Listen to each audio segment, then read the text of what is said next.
It's been out for almost a week. Let's talk about Pokemon Zabra. I want to get my initial thoughts of Pokemon Za out there while the iron is still hot and people are still talking about it.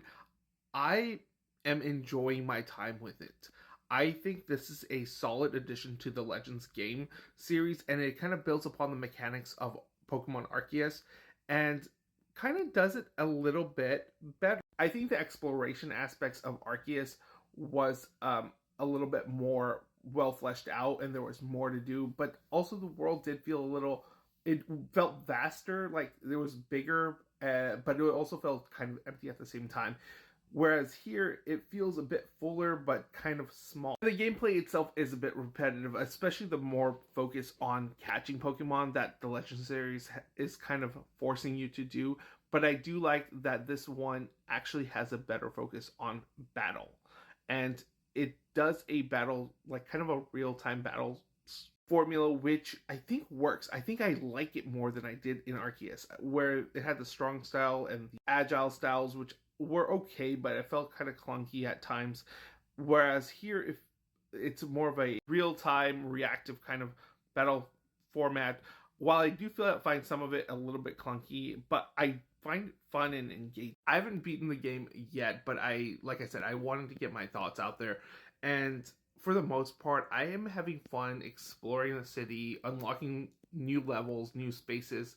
I do like the idea of the wild areas in this film, or in this game. My biggest gripe and criticism with this game is the lack of new Pokemon. I get it, like, Megas are back, and that's a great thing. It's fun. It's something we should be celebrating. Megas are fun. They're entertaining, and we got a bunch of new Megas. But one major criticism is that we got starters that don't have regional evolutions or whatever. They don't have new evolutions, whereas other parts of their trio do, which is kind of bothers me. Like, Cyndaquil has Hisuian Typhlosion, but Totodile and Chikorita don't. That's kind of weird.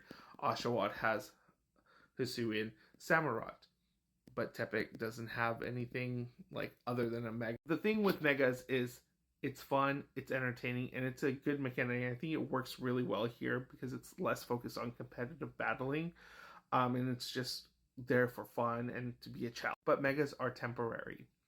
Evolutions are permanent.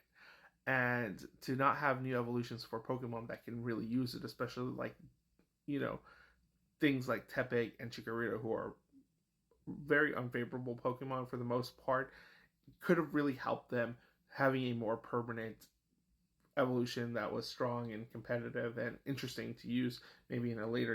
And then the fact that no other Pokemons get any type of new evolutions or anything else. I know it's set in the future and it's kind of harder to do regional forms, especially since a lot of these Pokemon existed back in X and Y era. But at the same time, like, I just want new Pokemon. Any new Pokemon game should have at least a handful. It doesn't need to be a ton. Like Legends Arceus introduced like a handful of new Pokemon evolutions, and it was fun, it was engaging, it was entertaining, it was something new to rediscover. But I wonder what they're going to do with some of the DLC. Are they going to expand it? Are we going to get more Kalos? Just train for thought. I do understand some of the criticisms. The graphics are a little subpar. It leaves a lot to the imagination, but I think the gameplay and the world exploring and just catching Pokemon is the fun, and that's what you're playing Pokemon for. So I think in that aspect, we get a pretty solid experience that I'm going to put tons of hours into. I've already put in so much. I don't even think I'm like halfway through the game yet. But team building does leave more to be desired. I wish there was a little bit more variety, a little bit more something new to sink my teeth into.